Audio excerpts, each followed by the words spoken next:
Hello, this is Dr.Nightmare, and happy fall, my personal favorite season.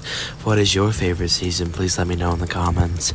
Anyway, today we're going to be learning about the Russian sleep experiment.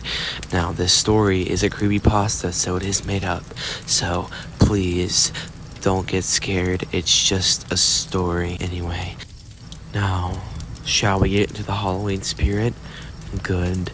Now, I'm gonna tell everything that I can remember about the Russian sleep experiment. This experiment was a human experiment on soldiers. They wanted to keep their soldiers awake, but they didn't test it on soldiers. They tested it on war prisoners. And they said, if you participate in this experiment, you will be set home free. Anyway, so they put them into a chamber and they wanted to use this gas to help their soldiers stay awake. They had to stay in there for, I think, 15 days without falling asleep. And that gas really helped them. And after a while, it was going well for the first few days. They were acting like normal people, just staying awake. Then, a few days in, one of the people were screaming while running around the room, and until he was just making a little squeaking noise. He ripped out his own vocal cords because he was screaming so much. And then I guess it was calm for another few days, and they started ripping out book pages out of their books that they put in them for them, and dipping in them in toilet water and putting them on the glass so they couldn't see, so the experimenters couldn't see inside. And then a few days go by. They can tell that there's still people alive in there, but they thought the microphone was broken, and which it wasn't. So then the guy got on the intercom, and because they thought that something was wrong with them, because they either thought that the microphone was broken, like I said before, or something was very, very wrong with the subjects. Either way, they needed to get into that chamber.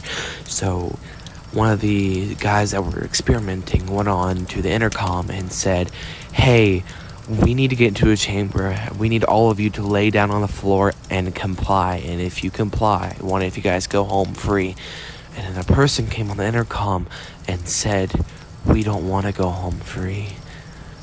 And then it was silent for another few days until the 15th day. The 15th day is when the experiment was concluded over. And then they turn off the stimulant and turn on the fresh air. And that's when they started screaming and begging and pleading for them to turn the gas back on. So they open up the chamber, and what you see is fucking horrifying. The subjects, they turned on their bathroom sinks and flooded the entire room to about 4 inches. And one of the people who died was laying on the ground with chunks taken out of their leg and their chest. They jammed the drain with human flesh in the room. And the other subjects who were alive had chunks of them missing as well, but they were self-inflicted. They were not just eating each other, they were eating themselves. Their food hasn't been touched in days. Now, they didn't even want to leave the chamber anymore. They just wanted them to turn the gas back on. So they sent in some soldiers to go get them. And one of them just reacted so violently and bit one of the soldiers in the neck and making him bleed to death. Another subject died trying to move him by rupturing his spleen and bleeding out. They do successfully get the other 3 out, and they are immediately rushed to the hospital. This guy, he was on the hospital bed, and they put the anesthesia to him, and he fell asleep and died. The other guy who ripped out his vocal cords died the same way. and then the last guy just wanted the gas on so badly they gave in, put him back in the chamber and turned the gas on, but they hooked him up to a brainwave, and this guy flatlined every time his eyes closed. So every time he blinked, he went brain dead. And then he falls asleep and dies like the other people. Now they're all dead. And that's the end of the story. I really hope you guys enjoyed that, and I really hope you're in the Halloween spirit just like I am. I will be making a special on Halloween Day. Just a bunch of scary, like, creepy pastas and scary stories mixed into one. You'll be on the edge of your seat. Anyway, I hope you guys enjoy this video, and tell me what I should do a story on next, because I'm going to be doing Jeff the Killer after this. Anyway, goodbye, and have a wonderful day. Bye.